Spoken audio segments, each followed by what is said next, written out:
Alrighty.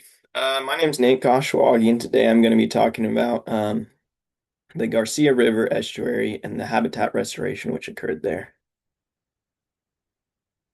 So a little bit of background on the Garcia River watershed. It's located in Mendocino County, and the watershed covers approximately 144 square miles. It's located within a Mediterranean climate, so it receives approximately 45 inches of precipitation yearly.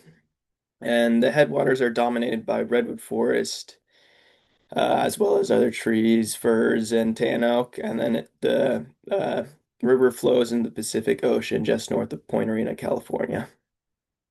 And on the left here, you can see a little map of the watershed. And then on the right here, there's the Garcia River is pinpointed, and you can see it's about, I don't know, 3 hours north of San Francisco. And a little history on the watershed. Historically had a large run of anadromous fish, this including coho, chinook, steelhead, as well as a small pink salmon run. And then the watershed provided vast spawning and rearing habitat for these fish. And the estuary really was a very important factor, just supporting the growth of juvenile salmonids prior to them migrating out to the ocean. And then on the habitat degradation of the upper watershed. So the Garcia River unfortunately kind of suffered a pretty classic case of habitat degradation. This began in the late 1800s when large-scale industrial logging started, and this logging peaked in the 1960s, and this really just led to the major sedimentation and alteration of the watershed. And then also to note too, there were also in-stream gravel mining operations, which blocked fish passage and also led to further sedimentation and degradation. And then habitat degradation within the estuary. So all of this sedimentation flowed downstream and filled in pool habitat. And then also the surrounding farmlands around the estuary. Pretty much the estuary was all diked off and levees were created to create farmland. In this map here on the right, you can see how how the estuary is not really functioning as an estuary. It's pretty channelized, and you can just see the large amount of pretty large scale farmland that surrounds it. So yeah, the floodplain was greatly reduced, and there was also a pretty major loss of large woody debris, and all of this led to the absence of habitat complexity within the system. Yeah, so consequences of that degradation. There was a loss of up to 95% of the historic wintertime juvenile salmon habitat, and the estuary became almost completely disconnected from its historic floodplain. And all of these factors led to low survival of juvenile salmonids due to limited habitat. And pretty much the estuary just lacked overall habitat complexity, which is especially prevalent within the estuary and all of the other parts of the watershed as well. All right. So on to the restoration of the Garcia River estuary. The restoration plan was developed by the Nature Conservancy with the goal being to restore estuary habitat and increase in-stream structure for juvenile salmonids. This was going to be done through recreating channel complexity as well as reconnecting the river to its off-channel floodplain habitat within the estuary. And one of the specific goals that was stated was to recreate approximately 2 acres of floodplain. As well, it was stated that they wanted to create rearing habitat for 54,000 juvenile coho. Yeah, and this rationale behind the restoration. The rationale was that the estuary was highly channelized. There was very little cover for fish to hide from predators at low flow, and then at high flow, there was very little cover or channel complexity for them to hide in slow moving water. So at high flows, it was likely that they were getting flushed out to sea, and then at low flows, it was pretty likely that a large majority of the population was getting picked off by predators such as birds. And the estuary just lacked from floodplain connectivity. There was pretty much a very limited amount of floodplain. And if there was floodplain, it would become inundated for, I think it was saying, no more than like 2 days or so during high flow events, and then it would dry off. So provide, um, it didn't provide a place for fish to forage for food or to hide during high flows. And all of these factors led to high juvenile mortality. All right, so on to design and implementation. The restoration took place within a half-mile stretch of the river, which was approximately a half mile above the mouth of the estuary. Yeah, and in this map here, you can see in the dark green, this is where the habitat restoration was completed, which is about, as I said before, a half mile above where the estuary flows into the Pacific Ocean north of Point Arena. So design and implementation. A total of 12 engineered log jams were constructed, as well as six habitat structures. And to create these structures, they used over 350 redwood as well as Doug fir logs. Uh, Floodplain was created by lowering levees that had been previously built to keep the river from inundating the farmland.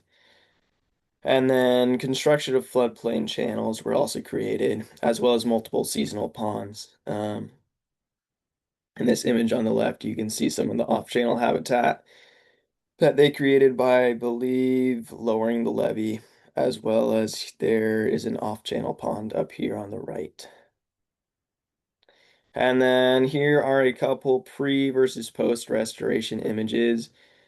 This is in the lower estuary where they performed the habitat restoration.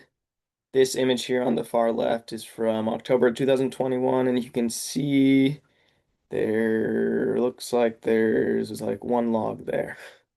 And then post restoration, you can just see the pretty vast amount of large woody debris that they put into the channel on this bank here and then all along here.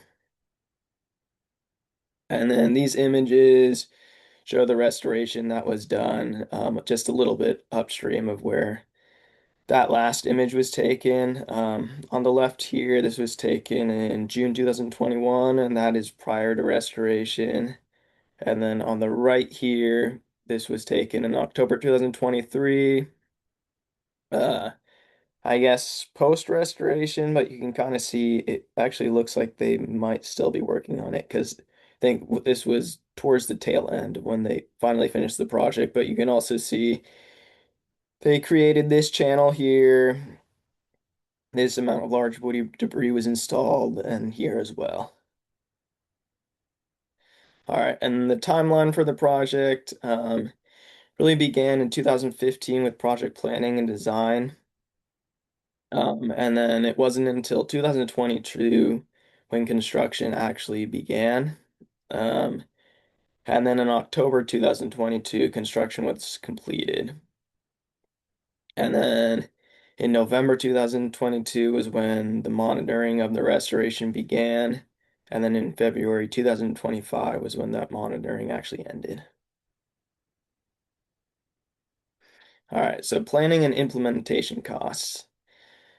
The restoration was funded by California Department of Fish and Wildlife Prop 1 grant, titled the Watershed Restoration Grant Program. And the restoration, well, the Nature Conservancy received $2.8 million for the project, and that was about the extent I could find for funding. There wasn't a further breakdown of any costs that I was able to fund, unfortunately. All right, and then on to assessment. It was stated that post-restoration monitoring was implemented, but I couldn't find any further information.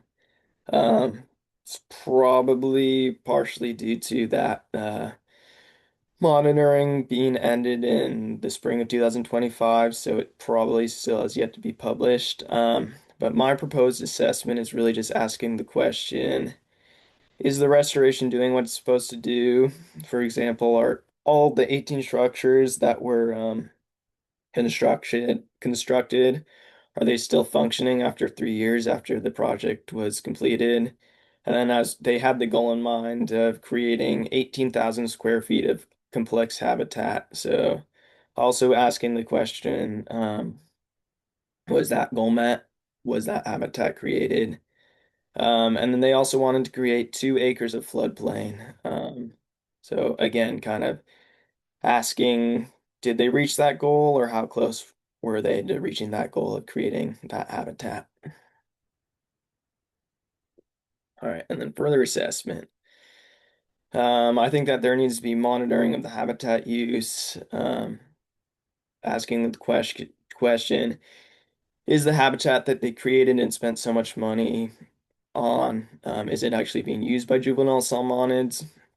And then I think that there also needs to be sampling within the estuary to determine if there are maybe greater growth rates or survival of the juvenile salmonids, because I mean that was the whole goal of the project.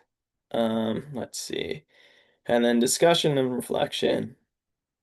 The goal of the project was to restore estuary habitat and increase in-stream structure for juvenile salmonids. And in my opinion, I think that that goal was met.